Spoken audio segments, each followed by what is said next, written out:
Hey everybody, Prepper Nurse 1 here. Today is Thursday, April 5th, 2018. And April starts a rite of passage for me. I do it twice a year. And I'm showing you this first here. This is Stabilize. It's a fuel stabilizer.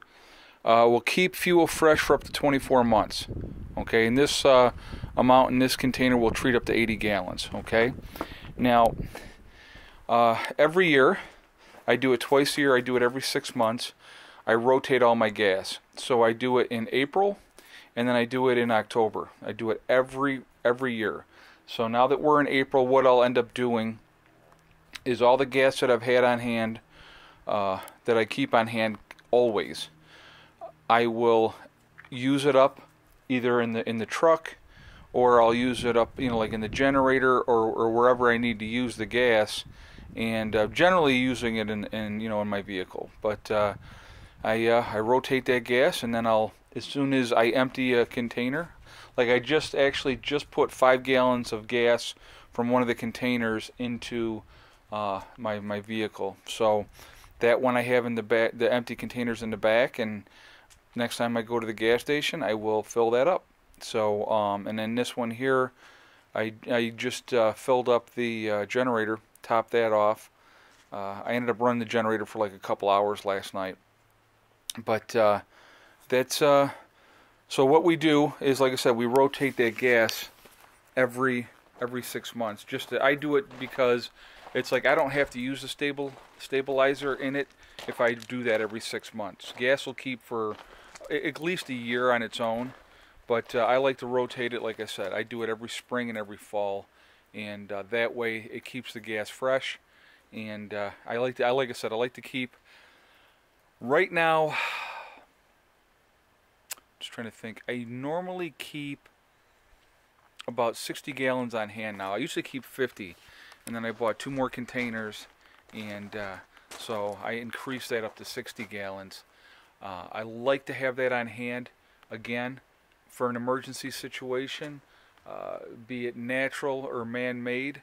I know that I would have at least that much gas to work with to do whatever I needed to do. So that's important. For me it is. It's an important thing to have. I think everybody should have a good amount of gas on hand. Whatever you're comfortable having. Now, right now, I keep it in the shop. People are going to say, oh, you should have it out in a separate area, in its own area. You are correct. I should have that out in its own area, but I don't yet. And so it stays in the shop, and it's been fine. We've been doing it for the whole 3 years almost. It was almost 3 years. We're getting closer to 3 years that we've been here. And but I haven't had any issues with it, so I'll continue to do that for now.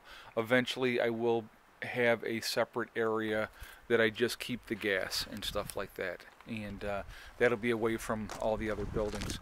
So weather-wise today, as you can see, I'm going to put this up here, a lot of clouds. We've had snow. It's getting a couple snow showers right now while we're standing here. And it's been cold today again, so obviously it's like low 30s because it's snowing. So we actually ended up, it's already pretty much all melted off already, but we ended up getting like an inch of snow last night. And so I actually came out this morning, and when I say this morning, I mean like 5 o'clock this morning, and cleaned off the solar panels. And so then that way, when the sun through the clouds came out, we've done okay power-wise. I think right now on the day so far, I'm at 2.5 kilowatt hours. Yesterday we ended up bringing in 3 kilowatt hours on the day, and so I hope you guys don't mind. I mean, some people complain that I talk about the solar every day. Other people like it. It's just kind of like another way for me to keep track of how we're doing. We pretty much run strictly on the solar now. Last year in March, I'm going to say we probably weren't, and so that's pretty cool that we're bringing in enough power now that even on these overcast, cloudy days, that I can run all day long with the solar.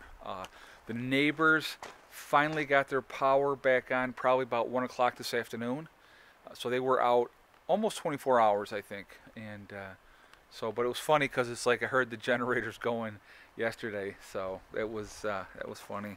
But that's the thing. It's like up in this area where we live, the power outages happen quite a bit, and so I know both of my neighbors to the left of me, they both have generators. So I know where he got one of his. He got it from me. So I sold him one of my older generators. But this way they're,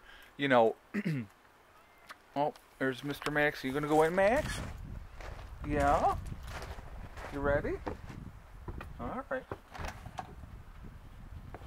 Sorry, I have to do my full-time job, which is being a professional doorman for my cats. Anyway, yeah, it's definitely been a cold April so far. Not a whole lot of fun. And what are you gonna do? Now I was looking at the extended forecast, and I know they're talking like by next weekend it's gonna be like high 50s. So we'll see. I'm not gonna hold my breath. I'll believe it when it happens.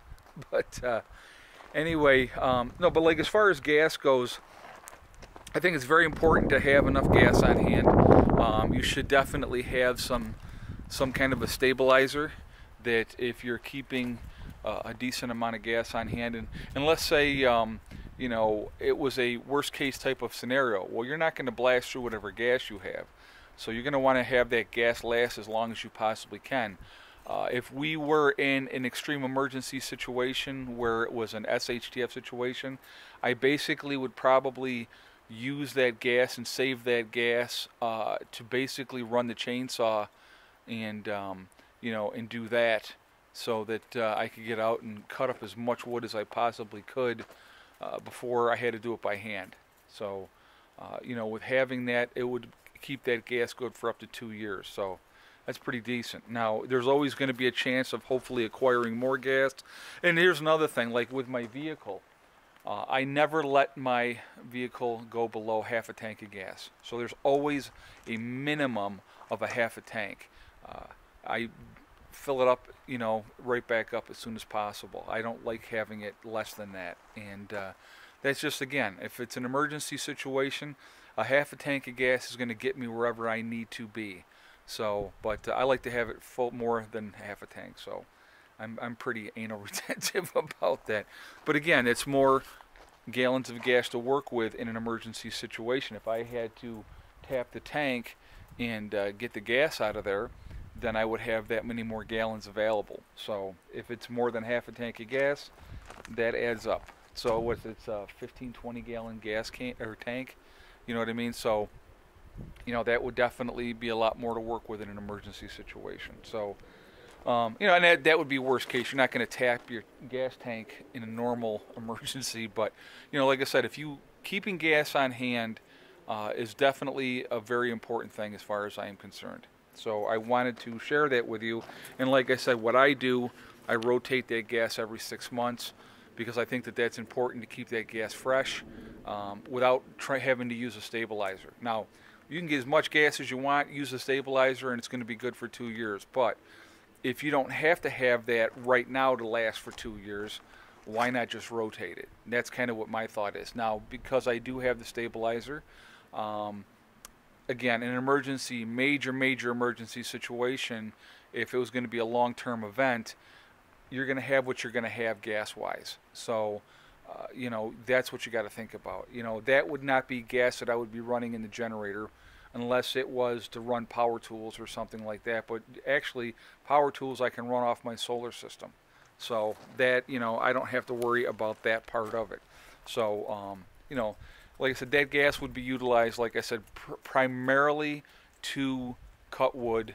I have a lot of the mix for the gasoline for the chainsaw, the 50-to-1 mix. And so, I'm not worried about that. I have plenty of bar and chain oil.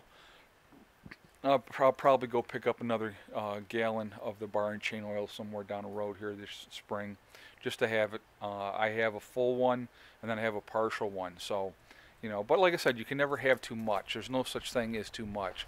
If, like I said, you go with the Navy SEAL motto, you know, one is none and two is one. So, you know, having a backup to your backup is always a good thing.